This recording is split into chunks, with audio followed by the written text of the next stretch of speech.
മലയാള സിനിമയെ ആവേശോജ്വലമാക്കുകയാണ് ലൂസിഫർ എന്ന മോഹൻലാൽ ചിത്രം.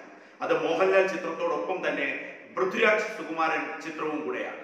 മോഹൻലാലും മഞ്ജു വാര്യരും അതോടൊപ്പം വിവേക് ഓബ്രോയും തകർത്ത് അഭിനയിക്കുമ്പോൾ അത് പൃഥ്വിരാജ് സുകുമാരൻ എന്ന സംവിധായകന്റെ കൈയടക്കം. അതോടൊപ്പം തന്നെ അത് ഏറ്റവും വലിയൊരു മാസ് എന്റർടൈനർ എന്നുള്ള രീതിയിലാണ് ഇപ്പോൾ സിനിമ വിജയിക്കുന്നതും. കേരളത്തിൽ ഏകദേശം 6 കോടി കവിയുന്നു അതിന്റെ ആദ്യ ദിനത്തിലെ കളക്ഷൻ എന്നുള്ളത് റെക്കോർഡിലേക്ക് പോകുമ്പോൾ മറ്റു മോഹൻലാൽ സിനിമകൾ, ഒരുപക്ഷെ പുലിമുരുകൻ അടക്കമുള്ള സിനിമകളെ കടത്തിവെട്ടുന്ന തരത്തിലേക്കുള്ള വരുമാനം ആ സിനിമയിൽ നിന്നുണ്ടാകുമെന്നുള്ളതുമാണ് പ്രതീക്ഷ. പക്ഷേ ലൂസിഫർ പലതരത്തിൽ അത്തരത്തിലൊരു മാസ് എന്റർടൈനർ എന്നുള്ള രീതിയിൽ തന്നെ മോഹൻലാൽ ഫാൻസും പൃഥ്വിരാജ് ഫാൻസും ഒക്കെ ആഘോഷത്തിലാക്കുമ്പോൾ ആ സിനിമ ഈ തരത്തിലേക്ക് ആയതിന്റെ പൂർണ്ണ ഉത്തരവാദിത്വം അത് പൂർണ്ണമായും മോഹൻലാലിനും ആന്റണി പെരുമ്പാവൂരിലും എന്നുള്ള വസ്തുതകളാണ് ഇപ്പോൾ സിനിമ ക്യാമ്പിൽ നിന്ന് പുറത്തു വരുന്നത്. ആന്റണി പെരുമ്പാവൂറാണ് നിർമ്മാണം. ഈ ലൂസിഫർ സിനിമ പൃഥ്വിരാജ് സുകുമാരൻ എന്ന നടൻ തന്റെ ആദ്യ സംവിധാന സംരംഭമായി ലൂസിഫർ എന്ന സിനിമ മുന്നോട്ട് കൊണ്ടുപോകുമ്പോൾ അതിന്റെ തുടക്കം മുതൽ മോഹൻലാലിനെ അതിലേക്ക് കൊണ്ടുവരണമെന്ന് ആഗ്രഹിക്കുമ്പോൾ ആ രീതിയിൽ ആദ്യം സംസാരിക്കുന്നത് ആന്റണി പെരുമ്പാവൂരിനോടൊപ്പമായിരുന്നു. ആന്റണി പെരുമ്പാവൂരിനോട് പൃഥ്വിരാജ് സുകുമാരൻ ആശയം സംസാരിക്കുമ്പോൾ അതിന്റെ തിരക്കഥ വരുന്നത് മുരളി ഗോപിയാണ്. മുരളി ഗോപിയും ഒപ്പം ഉണ്ടായിരുന്നു. ആദ്യ ഘട്ടത്തിൽ പൃഥ്വിരാജ് സുകുമാരന്റെ മനസ്സിലുണ്ടായിരുന്ന സിനിമാ സങ്കല്പത്തിലുള്ള സിനിമയല്ല ഇപ്പോൾ തിയേറ്ററുകളിൽ എത്തിയിരിക്കുന്ന ലൂസിഫർ എന്ന ചിത്രം. പൃഥ്വിരാജിന്റെ മനസ്സിലുണ്ടായിരുന്ന ആ രീതിയിൽ മുരളി ഗോപി ആ സിനിമ കൺസീവ് ചെയ്തിരുന്നുവെങ്കിൽ, അതേ രീതിയിൽ ചിത്രം തിയേറ്ററിൽ എത്തിയിരുന്നുവെങ്കിൽ ഇന്ന് ആഘോഷിക്കപ്പെടുന്ന ഒരു സിനിമയായി തീരില്ലായിരുന്നു ലൂസിഫർ എന്നാണ് സിനിമാ മേഖലയിലെ അടക്കിപ്പറച്ചിലുകൾ. അവിടെ ആന്റണി പെരുമ്പാവൂർ വെറും ഒരു നിർമ്മാതാവല്ല. ആന്റണി പെരുമ്പാവൂർ വെറും ഒരു ഗസ്റ്റ് റോളുകളിൽ എത്തുന്ന ഒരു അഭിനേതാവല്ല. ആന്റണി പെരുമ്പാവൂർ മോഹൻലാലിന്റെ നിർമ്മാണ കമ്പനി നോക്കി നടത്തുന്ന ആളല്ല. അതിനപ്പുറത്തേക്ക് മോഹൻലാൽ എന്ന നടനെ ഏതു തരത്തിലാണ് മലയാള സിനിമാ ലോകത്ത് പ്രതിഷ്ഠിക്കേണ്ടത് എന്ന് മറ്റാരെക്കാളേറെ, മോഹൻലാലിനേക്കാളേറെ തിരിച്ചറിയുന്ന വ്യക്തിയാണ് ആന്റണി പെരുമ്പാവൂർ എന്നും ആ ആന്റണി പെരുമ്പാവൂരിന്റെ ആന്റണി പെരുമ്പാവൂരിന്റെ മിഷനാണ് ലൂസിഫറിനെ ഇന്നത്തെ ലൂസിഫറാക്കി സിനിമയെ തിയേറ്ററിൽ എത്തിച്ചതെന്നുമുള്ള സംസാരമാണ് സിനിമാ മേഖലയിൽ നിന്ന് വരുന്നത്. പൃഥ്വിരാജും മുരളി ഗോപിയും ആദ്യം കൺസീവ് ചെയ്യുന്ന രീതി ഒരു ഓഫ് ബീറ്റ് സിനിമയാണ്. ഇന്നത്തെ രീതിയിൽ ആ സിനിമ വളരെ കൃത്യമായി വരുമ്പോൾ ഈ രീതിയിലല്ല ഒരിക്കലും സിനിമ വരുമായിരുന്നത്. അത് പൃഥ്വിരാജിന്റെ സങ്കല്പ രീതി അനുസരിച്ചാണ്. പൃഥ്വിരാജിന്റെ സങ്കല്പ രീതി മുരളി ഗോപിയോട് പറയുമ്പോൾ ഒരു മാസ് എന്റർടൈനർ എന്നുള്ളതിനപ്പുറത്തേക്ക് ഒരു ഓഫ് ബീറ്റ് ചിത്രം, ഒരു അവാർഡ് വേദിയിലൊക്കെ കൊണ്ടുപോകുന്ന തരത്തിലേക്ക് ഒരു ക്ലാസിക് പ്ലാറ്റ്ഫോമിലേക്ക് വരേണ്ട ചിത്രമായിട്ടാണ് പൃഥ്വിരാജ് സുകുമാരൻ ഈ ചിത്രത്തെ ഫസ്റ്റിൽ കൺസീവ് ചെയ്യുന്നത്. അങ്ങനെ കൺസീവ് ചെയ്യുമ്പോൾ സ്റ്റീഫൻ നെടുമ്പള്ളി എന്ന കഥാപാത്രം ഇന്ന് തിയേറ്ററിൽ ഏറെ കയ്യടി നേടുമ്പോൾ ആ കയ്യടി നേടുന്ന രീതിയിലല്ല ആദ്യ ഘട്ടങ്ങളിൽ ആ കഥാപാത്രത്തെ പൃഥ്വിരാജ് മനസ്സിൽ കണ്ടതും മുരളി ഗോപിയുമായി സംവദിക്കുന്നത്. അപ്പോൾ പൃഥ്വിരാജും മുരളി ഗോപിയും ചർച്ചയുടെ പ്രാഥമിക ഘട്ടത്തിലേക്ക് കൊണ്ടുപോകുമ്പോഴാണ് ആന്റണി പെരുമ്പാവൂറുമായി അതിലേക്ക് മോഹൻലാലിനെ കൊണ്ടുവരണം, മോഹൻലാലാവണം ഈ സ്റ്റീഫൻ നെടുമ്പള്ളി എന്ന കഥാപാത്രം ചെയ്യേണ്ടത് എന്ന് മനസ്സിൽ കാണുന്നതോടൊപ്പം ചർച്ചയിൽ രൂപപ്പെടുന്നതോടൊപ്പം തന്നെ ആന്റണി പെരുമ്പാവൂറുമായി ഇവർ കാര്യങ്ങൾ പങ്കുവയ്ക്കുകയാണ്. ആന്റണി പെരുമ്പാവൂരിന്റെ നിരന്തരമായ ഇടപെടൽ ആന്റണി പെരുമ്പാവൂരിന് മനസ്സിലാകുന്നു ഈ പൃഥ്വിരാജിന്റെയും മുരളി ഗോപിയും കൺസീവ് ചെയ്യുന്ന സ്റ്റീഫൻ നെടുമ്പള്ളിയും അതോടൊപ്പം തന്നെ ലൂസിഫർ എന്ന് പറയുന്ന സിനിമയും അതേ രീതിയിൽ തിയേറ്ററിൽ എത്തുക എന്നുള്ളതല്ല മോഹൻലാൽ എന്ന് പറയുന്ന ജനകീയന്, മോഹൻലാൽ എന്ന് പറയുന്ന ആക്ടർക്ക് സമകാലീന മലയാള സിനിമയിൽ വേണ്ടത്. അത് തിരിച്ചറിയുന്നിടത്താണ് ഈ കഥയും അതിന്റെ കഥാപാത്രങ്ങളും കഥാസന്ദർഭങ്ങളും ഒക്കെ അത് കൈകാര്യം ചെയ്യുന്ന രീതിയിൽ മാറ്റിമറിച്ചിലുകൾ ഉണ്ടാകുന്നത്. ഒടിയൻ എന്ന സിനിമ അത് മോഹൻലാൽ ഒരു തലത്തിലേക്ക് മോഹൻലാലും കൂടുതൽ ഏറെ വിമർശനം നേരിട്ടിട്ടുണ്ട്. ആ സിനിമ വിജയിച്ചതൊക്കെ ഒരു തലത്തിൽ നിൽക്കുമ്പോൾ തന്നെ ആ സിനിമയുടെ മറ്റു പല പ്രതലങ്ങളെയും കുറിച്ച് വലിയ തോതിലുള്ള വിമർശനങ്ങളുണ്ട്. അതിന്റെ അവതരണ രീതിയെ കുറിച്ച്, അതിന്റെ പ്രൊമോഷൻ വർക്കിനെ കുറിച്ചൊക്കെ മോഹൻലാലും അതോടൊപ്പം അതിന്റെ സംവിധായകനും ഒരു പരിധിവരെ പഴി കേട്ടിരുന്നു. അതിലൊക്കെ ചവിട്ടി നിന്നുകൊണ്ടാണ് ഈ സ്റ്റീഫൻ നെടുമ്പള്ളി എന്ന കഥാപാത്രത്തെ അത് ലൂസിഫർ എന്ന സിനിമയും ആന്റണി പെരുമ്പാവൂർ കാണുന്നത്. അപ്പോൾ മോഹൻലാൽ അഭിനയിക്കണമെങ്കിൽ, അത് ആശീർവാദ സിനിമാസ് നിർമ്മിക്കണമെങ്കിൽ, ആന്റണി പെരുമ്പാവൂർ എന്ന നിർമ്മാതാവ് അതിൽ ഇടപെടണമെങ്കിൽ ആന്റണി പെരുമ്പാവൂർ മുന്നോട്ട് വെച്ച ട്രീറ്റ്മെന്റ്, കഥയോ അല്ലെങ്കിൽ കഥാപാത്രങ്ങളുടെ രീതിയിലോ ഒന്നുമല്ല ആന്റണി പെരുമ്പാവൂരിന്റെ ഇടപെടൽ അവിടെ ഉണ്ടായത്.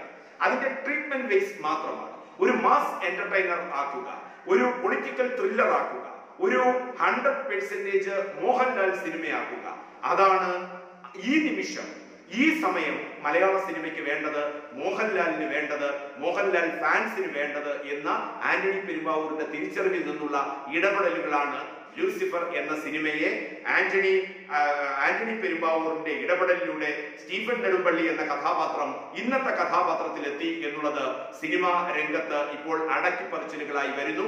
അതിന്റെ മുഴുവൻ ക്രെഡിറ്റും സിനിമ ഏറ്റവും വലിയ ക്രൗഡ് പുള്ളറായി മാറുമ്പോൾ മോഹൻലാൽ ഫാൻസ് ആദ്യഘട്ടങ്ങളിൽ ആവേശമാക്കി മാറ്റുകയും ഇപ്പോൾ കുടുംബ സദസ്സുകൾ ആ സിനിമയെ ഏറ്റെടുക്കുകയും അതൊരു വൻ ഹിറ്റിലേക്ക്, ഒരു മെഗാ ഹിറ്റിലേക്ക് കുതിക്കുകയും ചെയ്യുമ്പോൾ സിനിമാ ലോകത്ത് കയ്യടി നേടുന്നത്, സിനിമാ ലോകത്ത് അംഗീകാരം നേടുന്നത് ആന്റണി പെരുമ്പാവൂരാണ്. ആന്റണി പെരുമ്പാവൂർ ചൂണ്ടിവെച്ച ദിശയിലൂടെ ഈ പൃഥ്വിരാജ് സുകുമാരനും മുരളി ഗോപിക്കും പിന്നീട് ചലിക്കേണ്ടി വന്നു. ആ ചലനം ട്രീറ്റ്മെന്റിലേക്ക് വന്നപ്പോഴാണ് ചില തരത്തിലൊക്കെ ഉള്ള ഇടർച്ചയും ഇഴച്ചിലുകളും ഒക്കെ ലൂസിഫറിനെ വിമർശനാത്മകമാക്കുമ്പോൾ തന്നെയും അതിനും മുകളിലേക്ക് സിനിമയെ ചടുലാത്മകമാക്കുന്നത്, ചലനാത്മകമാക്കുന്നത്, പൊളിറ്റിക്കൽ ത്രില്ലർ ആക്കുന്നത്, മാസ് എന്റർടൈനർ ആക്കിയത് ആന്റണി പെരുമ്പാവൂരാണ്.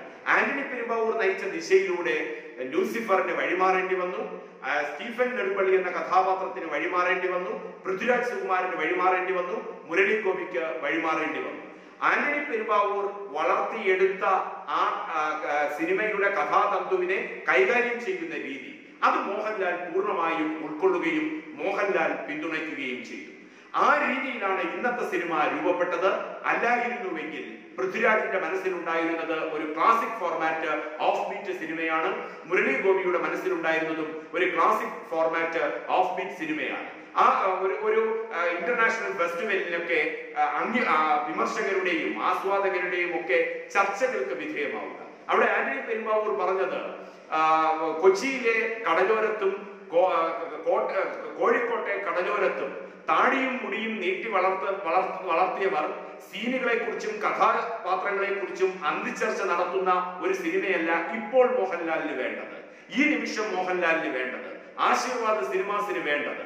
അത്തരം സിനിമകൾ മോഹൻലാൽ പ്ലാൻ ചെയ്യുന്നുണ്ട്, അത് വഴിയെ എടുക്കാം. ഇന്നത്തെ രീതിയിൽ ഈ സ്റ്റീഫൻ നെടുമ്പള്ളിക്ക് വലിയ സാധ്യതകളാണുള്ളത്, ലൂസിഫറിന് വലിയ സാധ്യതകളാണുള്ളത്. കോഴിക്കോട്ടെയും തിരുവനന്തപുരത്തെയും കൊച്ചിയിലെയും കായലോരത്തും കടലോരത്തും ഇരുന്ന് താടിയും മുടിയും നീട്ടി വളർത്തവർ നടത്തുന്ന സീൻ ബൈ സീൻ അന്തിച്ചർച്ചകൾക്ക് ഇപ്പോൾ തൽക്കാലം താല്പര്യമില്ല. താൻ പറയുന്ന വലിയ സാധ്യതകളുള്ള സിനിമയാണിത്. വലിയ രീതിയിൽ സ്റ്റീഫൻ നെടുമ്പള്ളി എന്ന കഥാപാത്രത്തെ വളർത്തിയെടുക്കാൻ സാധിക്കും. ആ രീതിയിൽ പൃഥ്വിരാജും മുരളി ഗോപിയും മാറുകയാണെങ്കിൽ, വഴിമരുന്നിടുകയാണെങ്കിൽ ആശീർവാദ് സിനിമാസ് ഇത് നിർമ്മിക്കാമെന്നും ആന്റണി പെരുമ്പാവൂർ നിർമ്മിക്കാമെന്നും ഏറ്റെടുക്കുകയാണ്. അല്ല എന്നുണ്ടെങ്കിൽ നിർമ്മാണവും മറ്റു കാര്യങ്ങളുമൊക്കെ ഈ സംവിധായകനും എഴുത്തുകാരനും സ്വയം കണ്ടെത്തേണ്ടതുണ്ട്. മോഹൻലാൽ എന്ന അഭിനേതാവിന് മറ്റു വിയോജിപ്പുകളൊന്നുമില്ല. മോഹൻലാൽ ഒരു സാധാരണ നടനായി ഒരു സംവിധായകന്റെ മുന്നിലും എഴുത്തുകാരന്റെ മുന്നിലും അവതരിക്കും. സംവിധായകൻ പറയുന്നത്, ഈ എഴുത്തുകാരൻ പറയുന്ന കഥാപാത്രത്തെ ഉൾക്കൊണ്ട് മോഹൻലാൽ അഭിനയിക്കും, തിരിച്ചുപോരും. അതിനപ്പുറത്തേക്ക് മോഹൻലാലിന്റെയോ ആന്റണി പെരുമ്പാവൂരിന്റെയോ ഇടപെടൽ ഈ സിനിമയിൽ ഉണ്ടാകില്ല. വെറും ഒരു കഥാപാത്രം എന്നുള്ള രീതിയിൽ, ഒരു അഭിനേതാവ് എന്നുള്ള രീതിയിൽ മോഹൻലാൽ ഇടപെടും എന്നുള്ളതാണ് ആന്റണി പെരുമ്പാവൂർ പൃഥ്വിരാജിന്റെയും മുരളി ഗോപിയുടെയും ആദ്യത്തെ നിലപാടറിഞ്ഞ് പറഞ്ഞത്. അതിനപ്പുറത്തേക്ക് സ്റ്റീഫൻ നെടുമ്പള്ളിയുടെ സാധ്യതകളും ലൂസിഫറിന്റെ സാധ്യതകളും തിരിച്ചറിയുകയും അത് ഇന്ന രീതിയിൽ പോവുകയാണെങ്കിൽ ഈ സിനിമ ഒരു മാസ് എന്റർടൈനർ ആകും, ഒരു ക്രൗഡ് പുള്ളർ ആകും, ഒരു മെഗാ ഹിറ്റ് ആകും എന്ന സാധ്യതകൾ തിരിച്ചറിയുകയും ആ രീതിയിലേക്ക് വഴങ്ങാൻ തയ്യാറാണെങ്കിൽ, അതിന്റെ ട്രീറ്റ്മെന്റ് ബേസ് മാറാൻ തയ്യാറാണെങ്കിൽ ഈ സിനിമയുടെ നിർമ്മാണം ആശീർവാദ് സിനിമാസ് ഏറ്റെടുക്കാം, ആന്റണി പെരുമ്പാവൂർ നിർമ്മാണം ഏറ്റെടുക്കാം എന്ന രീതി വരികയും ആ രീതിയിൽ ചലിക്കുകയും ചെയ്തതിന്റെ ആഫ്റ്റർ റിസൾട്ട് ആണ് ഇന്ന് തിയേറ്ററിൽ കാണുന്നത്. മോഹൻലാലും വിവേക് ഓബ്രോയും ഇന്ദ്രജിത്തും ടൊവിനോ തോമസും മഞ്ജു വാര്യരും ഒക്കെ മികച്ച രീതിയിൽ പെരുമാറുന്ന, മികച്ച രീതിയിൽ ആരാധകരെ സംതൃപ്തപ്പെടുത്തുന്ന ഈ സിനിമ ഇഴച്ചിലിന്റെ കാര്യത്തിൽ ചിലയിടങ്ങളിലെങ്കിലും വിമർശനം കേൾക്കുന്നത് എന്തുകൊണ്ടെന്നാൽ പൃഥ്വിരാജും മുരളി ഗോപിയും ആദ്യം വിത്തിട്ടപ്പോൾ ഡ്രാഫ്റ്റ് ചെയ്തിരുന്ന രീതി അത് ഇഴച്ചിലിന്റെയും ഒരു അവാർഡ് ഫോർമാറ്റിന്റെയും ഓഫ് ബീറ്റ് ക്ലാസിക്കൽ ഫോർമാറ്റിന്റെയും അതോടൊപ്പം ഫെസ്റ്റിവൽ മോഡ് സിനിമയായിരുന്നു എന്നുള്ളതിന്റെ ഉദാഹരണം തന്നെയാണ് ഇന്ന് ആ സിനിമ പല തലങ്ങളിലും ഏൽക്കുന്ന ഇഴച്ചിലിന്റെ വിമർശനം. അതിനപ്പുറത്തേക്ക് ആ ഇഴച്ചിലുകൾക്ക് മേൽ കഥാപാത്രങ്ങൾ ചലനാത്മകമാകുന്നത്, സന്ദർഭങ്ങൾ ചലനാത്മകമാകുന്നത്, ഫൈറ്റ് സീൻസ് ചലനാത്മകമാകുന്നത് ആന്റണി പെരുമ്പാവൂരിന്റെ ഇടപെടലും ആന്റണി പെരുമ്പാവൂരിന്റെ മനസ്സിലുള്ള ഒരു മോഹൻലാൽ സിനിമയാക്കി ആ സിനിമയെ മാറ്റിയത്. അത് മോഹൻലാൽ ഫാൻസിനും മോഹൻലാലിനും നേട്ടമുണ്ടാക്കുന്നതോടൊപ്പം ക്രൗഡ് പുള്ളർ എന്നുള്ള രീതിയിൽ മലയാളത്തിന്റെ ബോക്സ് ഓഫീസിൽ നേട്ടമുണ്ടാക്കുകയും ചെയ്തു. ഇത് വിമർശനാത്മകമായും ആന്റണി പെരുമ്പാവൂരിന് നേരെ ഉന്നയിക്കപ്പെടുന്നുണ്ട് ഒരു തലത്തിൽ നിന്നുകൊണ്ട്. കാരണം ഒരു ക്ലാസിക് എന്നുള്ള രീതിയിൽ ഉള്ള പൃഥ്വിരാജിന്റെ മോഹങ്ങൾക്ക് അത് അതിൻ്റെതായ രീതിയിൽ വന്നില്ല എന്നുള്ളത്. പക്ഷേ സിനിമ എന്നാൽ വ്യവസായമാണ്.